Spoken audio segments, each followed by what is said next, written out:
യേശു ക്രിസ്തുവിന്റെ പരിശുദ്ധമായ നാമത്തിൽ എല്ലാ പ്രിയപ്പെട്ടവർക്കും മോണിഡുവിന്റെ പുതിയൊരു പ്രഭാത വചന ധ്യാനത്തെങ്കിലേക്ക് സ്വാഗതം.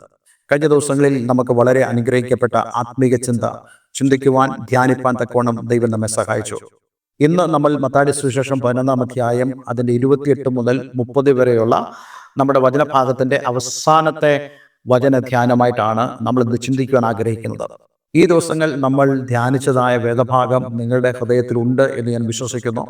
കർത്താവ് യേശുക്രിസ്തു അധ്വാനിക്കുന്നവരായിട്ടുള്ള, ഭാരം ചുമക്കുന്നവരായിട്ടുള്ള നമ്മെ നോക്കിക്കൊണ്ട് വിളിച്ചു പറയുന്നു, നിങ്ങൾ എൻ്റെ അടുക്കിലേക്ക് വരുവേ, ഞാൻ നിങ്ങളെ ആശ്വസിപ്പിക്കും.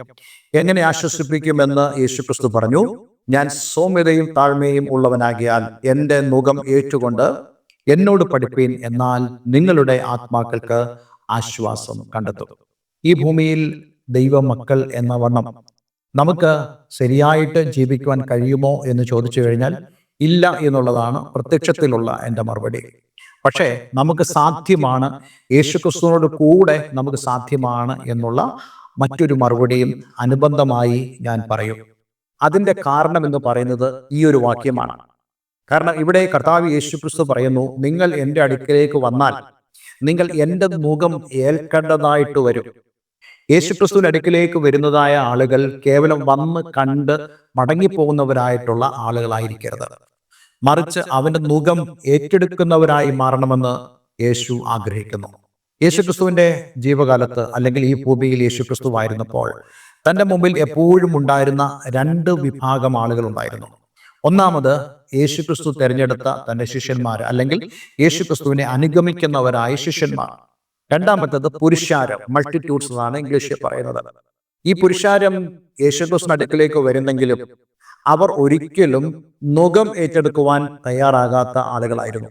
ഞാൻ കഴിഞ്ഞ ദിവസം നുകം എന്നുള്ള വിഷയത്തെക്കുറിച്ച് നിങ്ങളോട് പറഞ്ഞു. ഇത് ഒരു റിലീജിയസ് ആയിട്ടുള്ള ടേമായിട്ടാണ് പലപ്പോഴും ഉപയോഗിക്കുന്നത്. നുകം വാസ്തവത്തിൽ നുകം എന്ന് പറയുന്നത് കാർഷിക വൃത്തിയുമായി ബന്ധപ്പെട്ട ഒരു ഉപകരണമാണല്ലോ. പക്ഷെ ആത്മീയമായ പശ്ചാത്തലത്തിൽ അതിനെക്കുറിച്ച് സംസാരിക്കുമ്പോൾ ഈ നുകം പലപ്പോഴും മതപരമായിട്ടുള്ള പ്രതിബദ്ധത ആണ് സൂചിപ്പിക്കുന്നത്. കർത്താവ് യേശുക്രിസ്തു ഇവിടെ പറയുന്നു, എൻ്റെ അടുക്കലേക്ക് വരുന്നവനും ഒരു നുകം വഹിക്കേണ്ടതായിട്ടുണ്ട്, അത് എൻ്റെ നുകമാണ്. ഈ ഭൂമിയിലെ നുകങ്ങൾ, മതത്തിന്റെ നുകങ്ങൾ എന്ന് പറയുന്നത് മനുഷ്യന് പലപ്പോഴും ഭാരമുള്ളതായിട്ട് തോന്നും, ഭാരമുള്ളതായിട്ട്. യേശുക്രിസ്തുവിന്റെ കാലത്ത് തന്നെ അതുണ്ടായിരുന്നു എന്ന് നമ്മൾ ഇന്നലെ ചിന്തിച്ചു.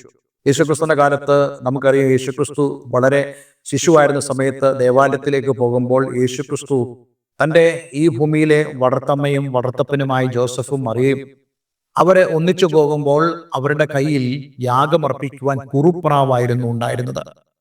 അതേപോലെ തന്നെ അവിടെ വരുന്നവരായ ആളുകൾ, സാമ്പത്തികമായി ഉന്നതിയിലുള്ള ആളുകൾ കാളകളെയോ ആടുകളെയോ കൊണ്ടുവരുമ്പോൾ ദരിദ്രന്മാരായ ആളുകൾ ഇപ്രകാരമുള്ള പക്ഷികളെ അവർ കൊണ്ടുവരുമായിരുന്നു.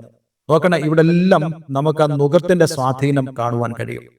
പലപ്പോഴും പലർക്കും ഭാരമുള്ളതായി അന്നത്തെ മതപരമായ കാര്യങ്ങൾ തോന്നുമായിരുന്നു. യേശുക്രിസ്തുവിന്റെ അടുക്കിലേക്ക് വരുന്ന ഒരു വ്യക്തിയെ സംബന്ധിച്ചിടത്തോളം അവന്റെ ജീവിതത്തിൽ മതം എന്നുള്ള വിഷയമല്ല ഉള്ളത്, മറിച്ച് കർത്താവ് യേശുക്രിസ്തുവിന്റെ അടുക്കിലേക്ക് വരുന്നവന്റെ ചുമലിൽ കർത്താവ് ഒരു നുകം പ്ലേസ് ചെയ്യും. കാരണം നുകം നൽകുന്നത് നമുക്ക് ഡിസൈപ്പിൾഷിപ്പ് ആണ്, ശിഷ്യത്വമാണ്. ഒരിക്കലും നുകം എന്ന് പറയുന്നത് ഒരു അടിമ നുകമല്ല ഇവിടെ യേശു ഉദ്ദേശിക്കുന്നത്, മറിച്ച് ഡിസൈപ്പിൾഷിപ്പ് ആണ്. അതായത് കർത്താവും നമ്മളും ഒരുമിച്ചുള്ള ഒരു യാത്ര. അപ്പോൾ ആ യാത്രയിൽ കർത്താവാണ് നമ്മുടെ എല്ലാം, അവനാണ് നമ്മുടെ സകലതും.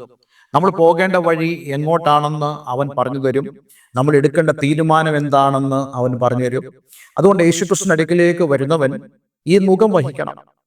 കാർഷിക വൃത്തിയിൽ നുകം 2 കാളകളെ തമ്മിൽ ബന്ധിപ്പിക്കുവാനും അതേപോലെ തന്നെ ഉഴുതുമറിക്കുവാൻ ഉപയോഗിക്കുന്നതായ ആയുധം കലപ്പ നിയന്ത്രിക്കുവാനും ഘടിപ്പിച്ചിരിക്കുന്നത് ഈ നുകത്തേലായിരുന്നു. ഒരു കൃഷിക്കാരൻ കാളകളെ നയിക്കുമ്പോൾ തന്നെ ഈ കലപ്പ, അല്ലെങ്കിൽ ഈ നിലം ഒഴുകുന്നതായ ആ ഒരു ആയുധവും ഇതോടൊപ്പം ചലിപ്പിക്കും. ഇതെല്ലാം ബാലൻസ്ഡ് ആയിട്ട് മുന്നോട്ട് പോകേണ്ട ഒന്നാണ്. കർത്താവ് യേശുക്രിസ്തുവിന്റെ അടുക്കിലേക്ക് കടന്നു വരുന്നവരായ ആളുകൾ, പ്രത്യേകിച്ച് യേശുക്രിസ്തുവിന്റെ ശിഷ്യത്വം സ്വീകരിക്കുന്നതായ ആളുകൾ, അവർക്ക് യേശുക്രിസ്തു ഒരു നുകം കൊടുക്കും. ആ നുകം എന്ന് കേൾക്കുമ്പോഴേ ആളുകൾക്ക് ഭയമാ. എന്താ കാരണം?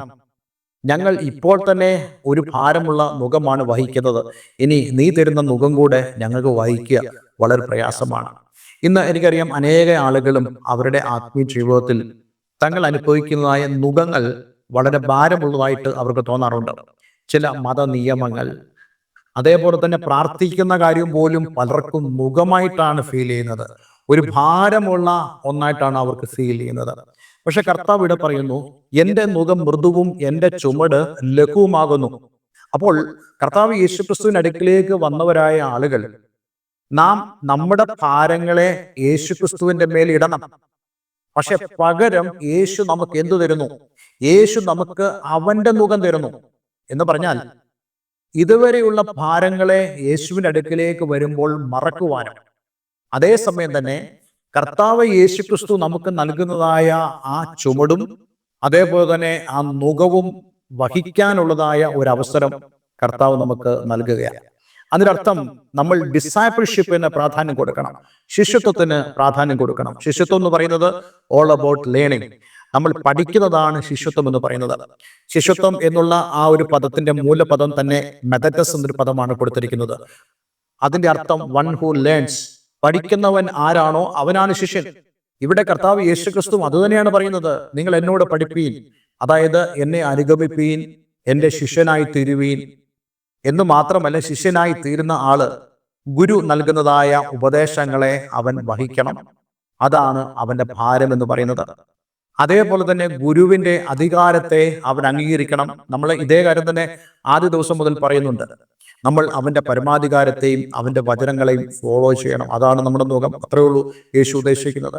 അപ്പോൾ അങ്ങനെയാണെങ്കിൽ നമ്മൾ ഈ നുകം വഹിക്കണം.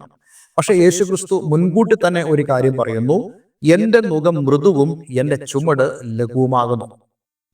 മൂലപദത്തിൽ മൃദു എന്ന് കൊടുത്തിരിക്കുന്ന വാക്കിന് അർത്ഥം ക്രിസ്റ്റോസ് എന്നാണ്. അതിനർത്ഥം വെൽ ഫിറ്റ് എന്നുള്ളതാണ്. അതായത് ഒരു മൃഗത്തിന്റെ കഴുത്തിന്മേൽ ഈ നുകം വെക്കുമ്പോൾ നല്ല ഒരു ശില്പി ആ മൃഗത്തിന്റെ കഴുത്തിന് ഇണങ്ങുന്നതായ, ഒട്ടും വേദനിപ്പിക്കാത്തതായ, അവനെ പരിക്കേൽപ്പിക്കാത്തതായ രീതിയിലാണ് ഈ നുകം, മൃദുവായ നുകം, വെൽ ഫിറ്റ് ആയിട്ടുള്ള ക്രിസ്റ്റോസ്, മൃദുവായിട്ടുള്ള ഈ നുകം തന്നിരിക്കുന്നത്. കർത്താവ് യേശുക്രിസ്തുവിന്റെ നുകം നമുക്ക് വെൽ ഫിറ്റ് ആണ് എന്ന് മാത്രമല്ല, അന്നത്തെ കാലങ്ങളിൽ ഒഴുകുമ്പോൾ ഒരു പ്രായം കുറഞ്ഞതായ ഒരു ആനിമലിനെ, അല്ലെങ്കിൽ ഒരു കാളയോ മറ്റോ എന്തോ ഒഴുകാൻ വേണ്ടി ട്രെയിനിങ്ങിലേക്ക് കൊണ്ടുവരുമ്പോൾ അന്നത്തെ ആളുകൾ വളരെ പ്രായമുള്ളതും അതേസമയം ബലശാലിയും മറ്റൊരു മൃഗത്തെ അങ്ങേ തലയ്ക്കൽ കെട്ടുമായിരുന്നു, അല്ലെങ്കിൽ അങ്ങേ തലയ്ക്ക് ആ നുകത്തിൽ വെക്കുമായിരുന്നു. ഈ ഉയരം കൂടിയതും അതേസമയം ബലിഷ്ഠവുമായിട്ടുള്ള അനുഭവജ്ഞാനമുള്ള ഈ കാള നുകത്തിന്റെ ഒരറ്റം താങ്ങുമ്പോൾ മറ്റേ അറ്റത്തുള്ള വളരെ പരിചയക്കുറവും ഈ ഒരു മേഖലയിൽ ആദ്യമായി കടന്നു വരുന്നതായ ഈ പ്രായം കുറഞ്ഞതായ ഈ മൃഗം, ഒന്നുകിൽ അത് കാളയായിരിക്കാം, അതിന്മേൽ ഈ നുകം വയ്ക്കുമ്പോൾ അതിന് ഒട്ടും വേദന അനുഭവിക്കുന്നില്ല. എന്തുകൊണ്ട് വേദന അനുഭവിക്കുന്നില്ല എന്ന് ചോദിച്ചു കഴിഞ്ഞാൽ, ഇതിൻ്റെ മറ്റേ തല എന്ന് പറയുന്നത് ഒരു പ്രായമുള്ളതായ അതേസമയം ബലിഷ്ഠമുള്ളതായ ആ കാളയുടെ മുതുകിലാണ് ഇരിക്കുന്നത്. അതിനർത്ഥം ഈ ചെറിയ മൃഗം വഹിക്കേണ്ട സകല ഭാരവും മറ്റേ തലയ്ക്കൽ ആ പ്രായമുള്ള മൃഗം വഹിക്കുന്നു എന്ന് പറയുന്ന പോലെ തന്നെയുള്ള ഒരു ആശയം ഇവിടെ ഉണ്ടെന്നുള്ളതാണ് വേദപണ്ഡിതന്മാർ അഭിപ്രായപ്പെടുന്നത്. അവർ പറയുന്നു, കർത്താവ് യേശുക്രിസ്തു നമ്മെ ധൈര്യത്തോടെ വിളിക്കുന്നതിന്റെ പ്രധാനപ്പെട്ട കാരണം, നുകം നമ്മൾ ഒറ്റയ്ക്കല്ല ഇനി വഹിക്കാൻ പോകുന്നത്.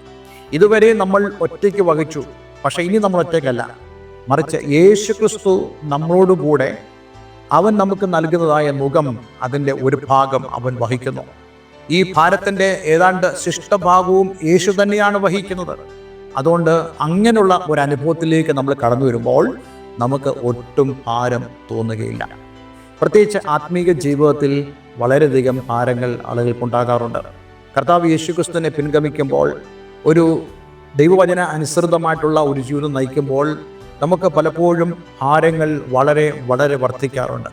പക്ഷേ കർത്താവ് പറയുന്നു, നിങ്ങൾ എൻ്റെ അടുക്കലേക്ക് വരിക, ഞാൻ നൽകുന്ന നുകം, എൻ്റെ വചനത്തെ നീ അനുസരിക്കുക, എൻ്റെ അധികാരത്തെ, എൻ്റെ പരമാധികാരത്തെ നീ അംഗീകരിക്കുക. അങ്ങനെയാണെങ്കിൽ നിന്റെ ഭാരങ്ങളെ ഞാൻ ചുമക്കും. നോക്കണേ, ആ ഒരു വിശ്വാസം നമ്മുടെ ഉള്ളിലേക്ക് കടന്നു വരുമ്പോൾ നമ്മൾ ഇന്ന് വഹിക്കുന്നതായ ഭാരങ്ങളും പ്രയാസങ്ങളും അത് ഒട്ടും സാരമില്ലെന്ന് നമുക്ക് എണ്ണുവാൻ കഴിയും. അപ്പോസ്തലൻ പൗലോസ് ഇത് പറയുന്നില്ലേ, നുടിനേരത്തേക്കുള്ള ഞങ്ങളുടെ കഷ്ടം അത്യന്തം അനവധിയായ തേജസ്സിന്റെ നിത്യജനം പ്രാപിക്കുമെന്നുള്ള ഉറപ്പ് ഞങ്ങൾക്കുള്ളതുകൊണ്ട് ഈ കാലത്തിലെ കഷ്ടങ്ങൾ സാരമില്ലെന്ന് ഞങ്ങൾ എണ്ണുന്നു. ഇങ്ങനെ എണ്ണുവാൻ നമ്മളെ പ്രേരിപ്പിക്കുന്നതിന്റെ കാരണം എന്താണ്? ആ നുകം എന്ന് പറയുന്നത് അത് യേശുവിൻ്റെ നുകമാണ്. അത് എൻ്റെ നുകമേ അല്ല, എൻ്റെ പേരുള്ള നുകമേ അല്ല, മറിച്ച് അത് യേശു എനിക്ക് നൽകുന്ന നുകമാണ്. അതിൻ്റെ ഖനം അവനാണ് ഏറ്റെടുക്കുന്നത്. അതെ, നീ ആ ഖനം വഹിക്കേണ്ട. നിന്റെ ഭാരങ്ങളുമായി നീ യേശുവിൻ്റെ അടുക്കിലേക്ക് വന്നാൽ നിന്റെ ഭാരം ഇനി നിനക്ക് കഠിനമല്ല, മറിച്ച് ആ കഠിനത മുഴുവനും യേശു നിനക്ക് വേണ്ടി ഏൽക്കുന്നുണ്ട്. അതുകൊണ്ട് ഇന്ന് ധൈര്യത്തോടുകൂടെ കൃപാസനത്തിലേക്ക് വരുവാൻ ഞാൻ നിങ്ങളെ ആഹ്വാനം ചെയ്യുന്നു. അതുകൊണ്ട് കരുണ ലഭിപ്പാനും തക്ക സമയത്ത് സഹായത്തുള്ള കൃപ പ്രാപിപ്പാനുമായി ധൈര്യത്തോടെ കൃപാസനത്തിൻ്റെ അടുക്കൽ നമുക്ക് വരാം. അതേ, നിന്റെ ഭാരവും പ്രയാസവും എല്ലാം തന്നെ യേശു ക്രിസ്തുവിലൂടെ നീങ്ങുമാറുന്നു. എത്ര പേർക്ക് ഇതിനോടൊരു ആമയം പറയുവാൻ കഴിയും? തീർച്ചയായിട്ടും നിങ്ങൾക്ക് ഈ സന്ദേശം വളരെ അനുഗ്രഹപ്രദമായി തീർന്നു എന്ന് ഞാൻ വിശ്വസിക്കുന്നു. ദൈവം നിങ്ങളെല്ലാവരെയും അനുഗ്രഹിക്കട്ടെ. ഒരു വാക്ക് നമുക്ക് പ്രാർത്ഥിക്കാം. സ്വർഗപിതാവേ, ഇന്നത്തെ ഈ വചനം ഞങ്ങളുടെ ജീവിതത്തിൽ വളരെ അനുഗ്രഹമായി തീർന്നല്ലോ. കർത്താവെ, കഴിഞ്ഞ കുറച്ച് ദിവസങ്ങളായി ഞങ്ങൾ ഈ വേദഭാഗം ചിന്തിക്കുന്നു, ധ്യാനിക്കുന്നു. കർത്താവെ, നിന്റെ അടുക്കിലേക്ക് വരുന്നതായി ഞങ്ങൾ ഒരിക്കലും ലജ്ജിച്ചു പോവുകയില്ല എന്നുള്ളതും ഞങ്ങളുടെ ഭാരങ്ങളും ഞങ്ങളുടെ പ്രയാസങ്ങളും എല്ലാം തന്നെ കർത്താവെ, നീ ഞങ്ങളുടെ ഭാരങ്ങളെ ചുമക്കുന്നതിനാൽ എല്ലാം ഞങ്ങൾക്ക് അത് മൃദുവായും ലഘുവായും തോന്നുകയും കർത്താവെ, ഞങ്ങളുടെ ജീവിതത്തിൽ സന്തോഷത്തോടെ സമാധാനത്തോടെ ജീവിക്കുവാൻ ഞങ്ങൾക്ക് സാധിക്കുമെന്നുള്ള ആ വലിയ ഉറപ്പ് ഇന്ന് ഞങ്ങൾക്ക് നൽകുന്നതിനായി ഞങ്ങൾ നന്ദി പറയുന്നു. ഈ വചനങ്ങൾക്ക് ഏവരെയും ഞാൻ യേശുവിൻ്റെ നാമത്തിൽ അനുഗ്രഹിക്കുന്നു. പ്രാർത്ഥന കേട്ടതിനാൽ നന്ദി. യേശു ക്രിസ്തുവിൻ നാമത്തിൽ തന്നെ. ആമേൻ, ആമേൻ. ഇന്നത്തെ വേദവചനം നിങ്ങളുടെ ജീവിതത്തിൽ വലിയ അനുഗ്രഹത്തിന് കാരണമായി തീർന്നു എന്ന് ഞാൻ വിശ്വസിക്കുന്നു. തീർച്ചയായിട്ടും ഈ സ്ക്രീനിൽ കാണുന്ന ഫോൺ നമ്പറുകളിൽ നിങ്ങൾക്ക് ഞങ്ങളെ വിളിക്കാവുന്നതാണ്. ആത്മീയമായ കൂട്ടായ്മയ്ക്ക് നിങ്ങൾക്ക് ആഗ്രഹമുണ്ടെങ്കിൽ തീർച്ചയായിട്ടും ഞങ്ങളെ വിളിക്കുക. എല്ലാ നിർദ്ദേശങ്ങളും ഞങ്ങൾ നിങ്ങൾക്ക് നൽകുന്നതാണ്. എല്ലാവരും ദൈവം അനുഗ്രഹിക്കട്ടെ. Have A nice day.